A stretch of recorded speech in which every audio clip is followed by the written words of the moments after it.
Dancehall entertainer Elephant Man, who was charged with breaching the Immigration Act, was today freed before the St. Andrew Parish Court. Now, the prosecutor withdrew the charges against the entertainer, whose given name is O'Neill Bryan, and another co-accused, Kevin Shields.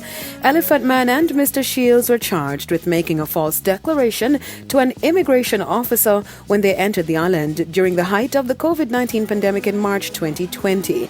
The entertainer failed to declare that he had traveled to Germany, which was one of the countries in which Jamaica had placed a travel ban.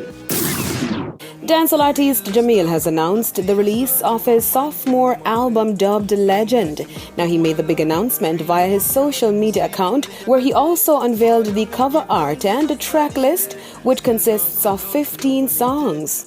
Legend is executively produced by Sweet Music record label and will feature guest appearances by dancehall artist Version on track 7 Times Rise, Massacre on the song Legend, reggae singer Bugle on Africa, and Ghanaian star Stoneboy on Beautiful. Now, among the songs featured on the lineup, Jamil officially released 2 of them, Mind Games in October, which has since racked up over 1 million views on YouTube, and Too Far, released back in January. Legend is slated to drop April 15. The project is a follow-up to Revamp EP released in June of 2020. His debut album Great Man was released back in 2019. Dancehall artist Shenseea has kicked off her live tour. The tour started April 1 in Hartford and will see Shenseea performing in major cities across the United States before heading to the UK, Portugal, and of course coming back home to Jamaica. She is booked as one of the headliners for Reggae Sumfest. Shenseea's live tour is in support of her debut album Alpha, which debuted at number 2 on the Billboard Reggae Albums chart. Alpha features songs like Henkel Glue featuring Beanie Man, Can't Anymore, Lying If I Call It Love with Sean Paul, and Some Comes Up.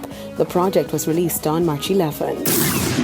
Rapper Ye has withdrawn from performing at the Coachella Valley Music and Arts Festival. Prior to his withdrawal, a Change.org petition was launched calling for his removal due to his public behavior aimed at his ex-wife Kim Kardashian and her partner Pete Davidson. West had also suggested back in February that he would cancel his set if fellow headliner Billie Eilish did not apologize to Travis Scott. Eilish had been performing in front of a crowd when she remarked that, "I wait for people to be okay before I keep going." End quote. Now, Ye perceived her comments to be a dig at Scott, whose concert resulted in 10 people dying after a crowd surge.